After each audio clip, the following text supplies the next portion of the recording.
দীর্ঘ কয়েক বছর ধরে প্রত্যেক ভারতবাসীর মনে নানা প্রশ্ন চলছিল, কিভাবে গঙ্গার নিচ দিয়ে চলবে মেট্রো রেল, কবে থেকে শুরু হবে সেই মেট্রো রেল ব্যবস্থা, কী রকম অনুভূতি হবে গঙ্গার নিচ দিয়ে মেট্রোয় যাবার সময়, ইত্যাদি নানান বিষয়। অবশেষে আজ এসে গেল সেই দিন, 6ই মার্চ 2024 সাল। ভারতের প্রথম গঙ্গার নিচ দিয়ে মেট্রো রেল ব্যবস্থা চালু করলেন ভারতের বর্তমান প্রধানমন্ত্রী শ্রী নরেন্দ্র মোদী। ভারতের পশ্চিমবঙ্গ জেলার কলকাতা শহরে প্রথম গঙ্গার নিচ দিয়ে মেট্রো রেল ব্যবস্থাটি চালু হলো।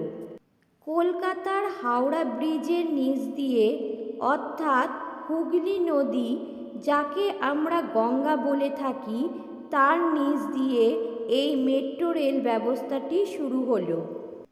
আজ 6ই মার্চ 2024 হাওড়া ময়দান থেকে এসপ্ল্যানেড পর্যন্ত মেট্রো উদ্বোধন হয়ে গেল হৈ হৈ করে।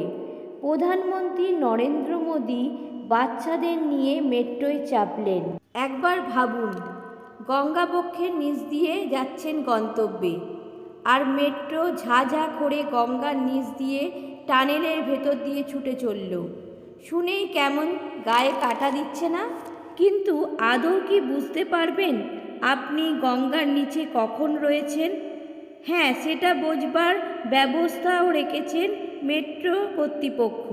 হাওড়া ময়দান থেকে এসপ্ল্যানেড পর্যন্ত মেট্রো ব্যবস্থার মধ্যে রয়েছে 520 মিটার দীর্ঘ গঙ্গা।